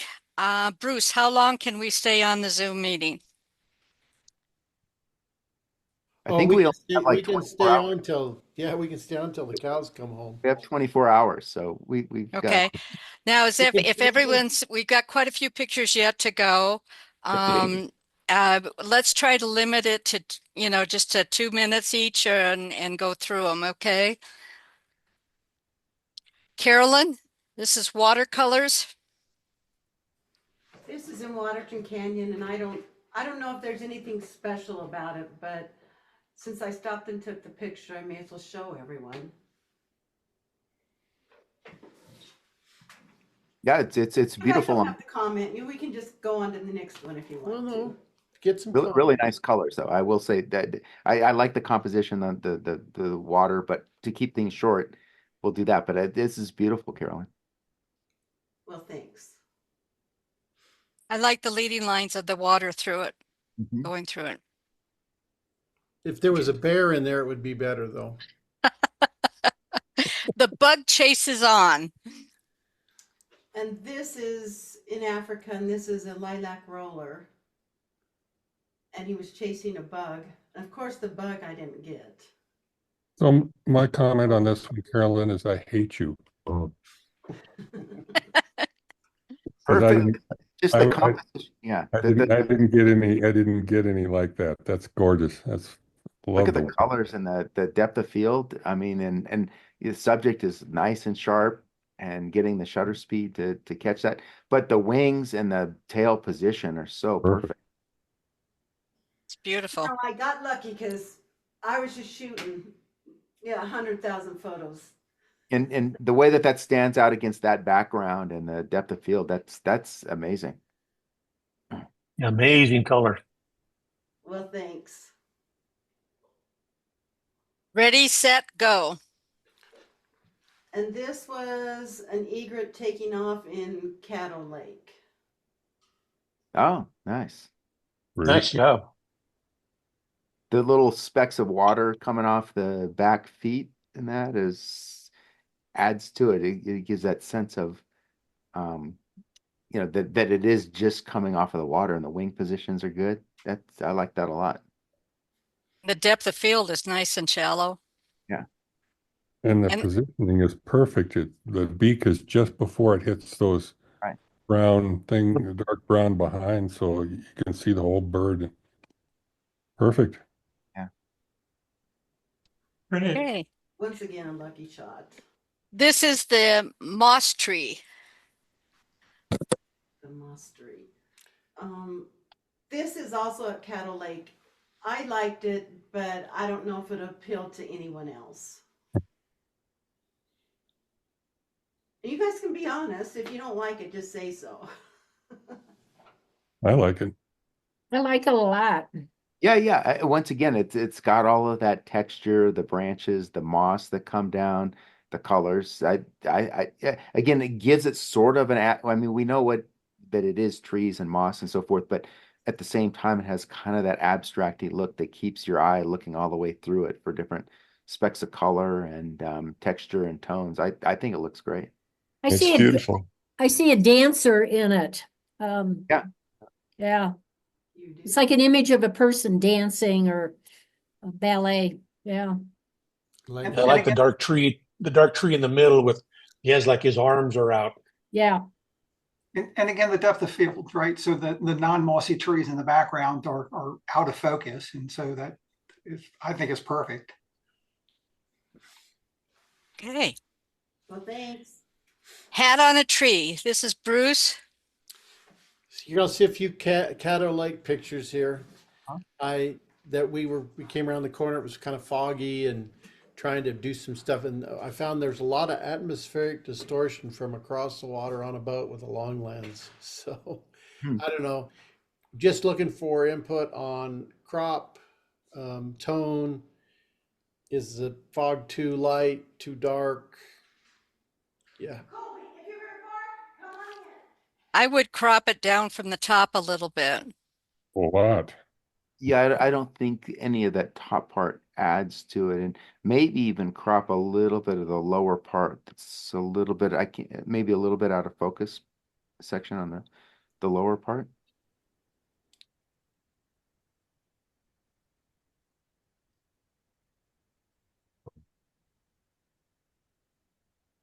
Yeah. Yeah. There and there. Okay. Yeah. And maybe not quite that much off the bottom, but I mean, you can still leave a little bit of that in there. I just don't know that it needs quite as much as what's there, but. And I like that mist coming off the water. I'd like to see more of that. Maybe put that tree off to one side a little bit and add some more of that mist. Okay. Would you shift it more left or more right, or does it matter? Either one, whatever you can get the most mist. Yeah, because it's a pretty good crop of it. Okay. All right. Bruce, this is yours. Yep, Hudson Gardens towards the end, and I just thought, I'll try some zooming stuff. It's just, I don't know. It's probably interesting, but for about 10 minutes, so. Is that a focus pull? Is that a focus pull? Yeah, just a focus. Well, no, it wasn't even focus pull, just a zoom. I just had I think a half a second or second and just twisted the lens out. Right. Yeah. Yes, So, nice. Like that. I think that's great. and Yeah, that's very nice. It's almost like going into the light speed. yeah, Yeah. Pretty Hyperdrive. cool. Yeah, I like the effect. I think that just, came out nice. just fun to play with the lights. The addition of the purple really adds. It's cool. Yeah. Yeah. Yeah. This was like mountains and a star, kind of the way the lights were set up. They were like mountain outlines, is what they were. So, anyway, Cool. Cool idea. Seeing double. and then this one I did a double exposure, where I did an out of focus shot and then did in focus shot, and then I shifted it a little bit for the second image. So it's the exact same stuff, but you can see how you kind of got some overlap. I thought it was interesting. Yeah, very nice. Very, very creative. The only thing I get rid of is the green at the bottom right. Yeah, they had those lights in there. I have to cut those out. Yep. And that's a double. Is that the double exposure in camera? In camera double exposure. Yeah. Oh, cool. Yeah. Is that your Christmas card? It's gonna be, yeah. And I'm gonna put I'm gonna take that picture of you in the gingerbread house and put you in the middle of those stars. Well, that would add. And I'm gonna put down that you're the adopted child from Africa that we adopted. Did you try any with? Did you try any with the double exposure with both of them in focus? I did, and it just really didn't. It just I kind of wanted that the bokeh effect of the lights being out of focus, and then but yeah, I didn't like the way they turned out as much. But yeah, you got to crop out that bottom green blob. Yeah, it's very distracting. And then there's one over on the left under that one package that needs to go to. Great idea. And I would just crop up too. Take that dark strip off the bottom. Okay. Yeah. Yeah. All right. Yeah. And then Fog and light on the lake. another Caddo Lake one, same thing. I just liked the light was coming onto it was early morning. The light was starting to hit the lake and light this tree up. And I did darken the background a bit because it really didn't add to it. But same thing there, crop, tone, texture. What should I do different? What's the frame that you used? Just Silver Effects Pro. I ended up with it just added it to it. I can't remember which one I clicked on, but yeah, it looks cool. Mm-hmm.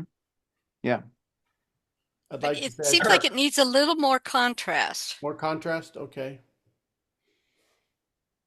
I don't know if I want to go there now because it looks kind of scary.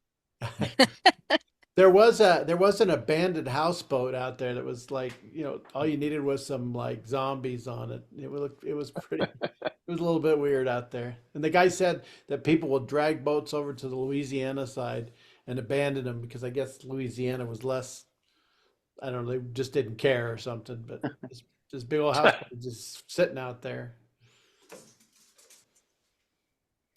Oh yeah, nice. I like it. Michael, Interstate 70. Yeah, so I'll make my comments here real quick in that. So this is several of us have been to this location before, right, in Genesee. And so what I was doing, and I've done some before where I get the really long streaks on the cars and that. And so what I did here was, I think it was a 4-second exposure. This was early morning. So no, actually this was evening. Excuse me. I was actually on my way to another meeting over in Evergreen. So it was evening. So I was on my way there. It's like, let me pull over and go get the shot above the bridge. So it's like 4-second exposure, but I was just again getting light streaks, but not super light streaks over there, and just kind of kept doing it and waited for a little bit of color to show up in the sky. I've done this shot a number of times myself, and the only question I have, and I still have by looking at yours, is do you eliminate the signs or not? Yeah, and I've done some of them where I've eliminated. Here I eliminated a few that were like right dead center down the middle there. I didn't take out the green one over on the back, and I didn't take out all of the little ones over on the edges. I've done it both ways. Good question, and I don't know the answer, but I don't either. Very nice. Sky is fantastic. It's really nice that you're. I wonder if you could make that portrait orientation picture, what that would look like, just rather than landscape orientation. Yeah, and cut down some of the No. Although you'd miss the ones at the bottom right and yeah, left, yeah. you know. Right. I mean, maybe crop to the edge of the red on the right and the edge of the white on the left or something. Where those Or at touch least make them balanced or something, but other than that. Yeah, Yeah. because I don't think you need the truck coming off the highway. Yeah, that would be a question is do I Yeah. get that out of there or do I leave that there? Yeah, take out the truck because it kind of changes the whole scheme of what you're trying to achieve. Okay, there you go. So family photo. So this was just the other morning when it was super foggy, so the light was horrible, right? This was family. So my parents on the to right, my sister, they're kind of in the middle. Her son is on the left, and his son, meaning my sister's grandson, is on the lower one, the little boy. So he had never been in snow, so he was out here this week hoping to see mountains and snow, but we didn't make it up to the mountains, so this was all the snow that he got to see. He left just before our storm came in, so that I wanted to get a picture of 4 generations of the family and include some snow in there, just because that's something that this is all he was going to see of it. So light was horrible, so I pulled out 2 off-camera flashes and put soft boxes on those, and so that was my lighting. I had each of those set behind me, crossing over, not either of those lights hitting them directly, but kind of that's all the comments. I'll like I say, I know we're getting late, so I won't go any longer than that. But Okay. that's the story behind that one. Just a kind of a family photo shoot, but the light was horrible, so I had to try and create some light. That was the story. Nice. Your other one. Ashcroft? Oh, Michael, Are you I was just Sarah gonna and say, Jane? did you try an iteration where you made them brighter, did select subject and just boosted them up a little bit? What I did was the opposite. I selected background and darkened the background a little bit. But yeah, I guess that would be the question. Is there too much light on them? Is it not enough? Is the contrast of them against the background too strong? It seems, do you have a filter over the entire photo to try to make it all the same? It just seems like there's a grayish filter or something. Yeah, he was just asking a couple of questions. I didn't do any grayish filtering or anything like that, but it was just like I say, soft boxes. And so I just real quick, I was up in Ashcroft outside of Aspen a couple of weeks ago, and as I was going up there, it was snowy, it was cold, and I was trying to take some photos of specific trees and trying to isolate them against different backgrounds, and so this was one of the ones I took. Depth of field is great. Yeah, so I was like I said, I was just trying to find some that stood out from the trees in the background where I still get some shape and some definition behind them, but to where hopefully most of the focus goes to the tree that was the subject.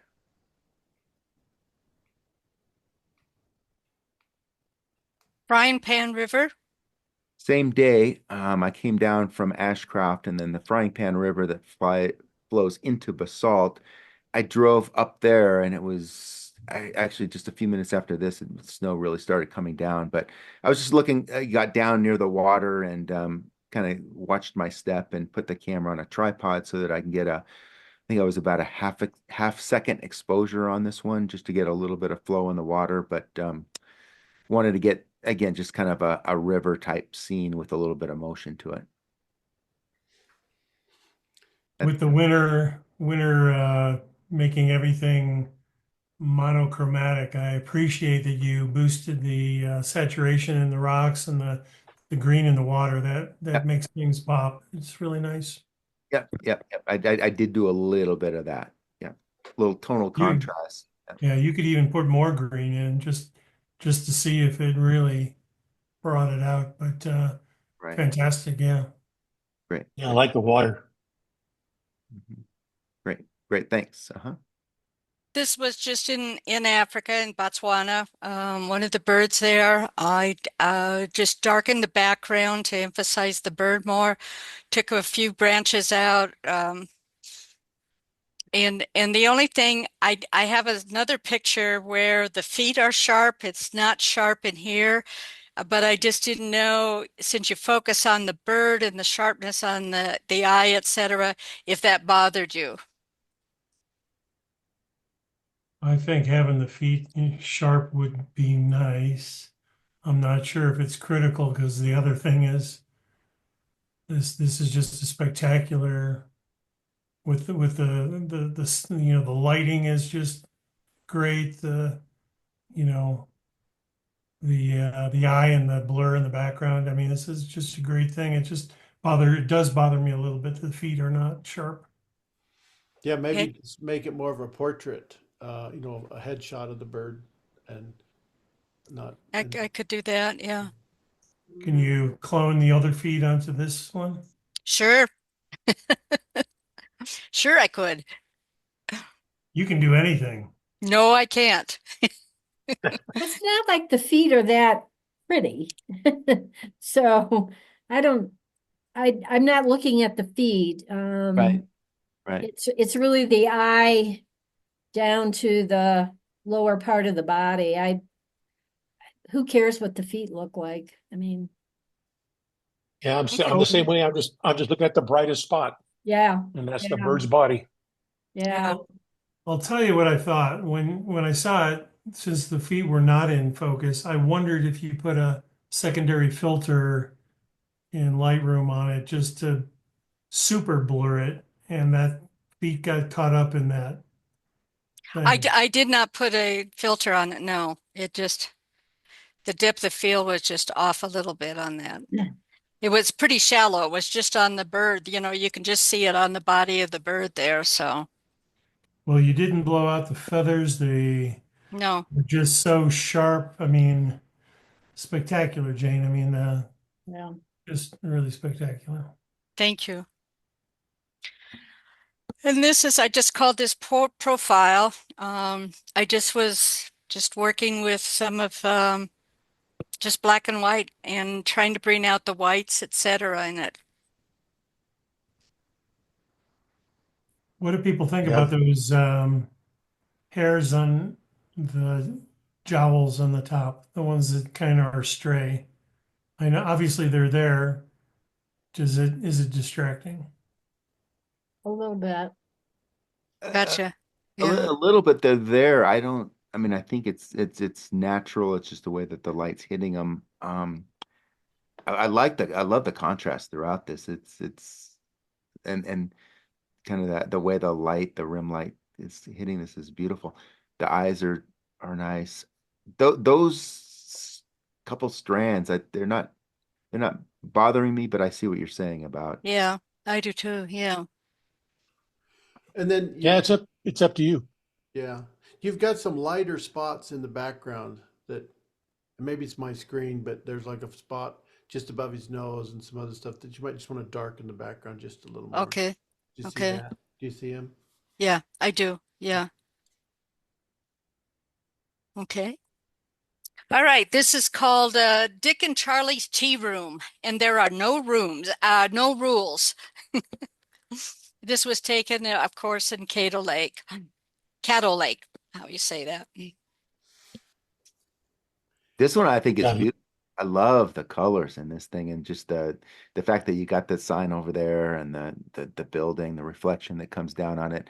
But just the again, the trees, the texture, the whatever the green foliage is that floats on the water and that I think really adds to it. There's a lot to like about this one. Yeah. I love those trees. Those trees are beautiful. I would, for me, I would want to see more of the trees. I would move the camera up more of the trees and eliminate some of the water. Okay. I was actually trying to get the reflection in there. And Right. now on the water, I did do a little Photoshop to, kind of blur it moving a little bit. So Looks good. Yeah, I wouldn't have known. In fact, if this was a postcard there at the shop, I would buy it. Yeah, it's that good. Yeah. Yeah, it is spectacular again. You suck as a photographer, by the way. oh, thank you. I appreciate that. You're so encouraging. And a little trivia for those of you, anybody remember the show True Blood that was on HBO? No? I've heard the name, but I never Anyway, saw it. this was there's a shot where in the opening sequence that they showed at the beginning of all the shows, and that was one of the little buildings they show in there. We got a lot of there was a lot of movies made down there. And this is the last picture of the night, and it's autumn colors and moss in the cypress trees. Obviously once- at Once Kettle again, Lake. beautiful trees. Beautiful. Yeah, this is wonderful. This is amazing. The contrast through there and the just the way the colors pop out just like you would like them to is really nice. This image is just so poetic. I mean, it's Yeah. just spectacular. Did you do a lot of dodging and burning or anything? I mean, it looks like a sheet music. It's just great. I'm very Thank you. I did not do a lot. I just enhanced the colors a little bit, but what I liked so much about this was the position of the trunks where the trees were and how they had a certain amount of separation down there, as well as the color in the trees and the moss. But Right. that's why I kind of chose this picture. Yeah, just really well done. Yeah, it's really good. Nice. Thank you. That's it, guys. Okay, thank you. And All right, thank you for doing all everybody. that. Yeah. Have a good. We'll see everybody in person next week. Okay. Okay. See you then. Good night. Bye. Good night. Bye. Night.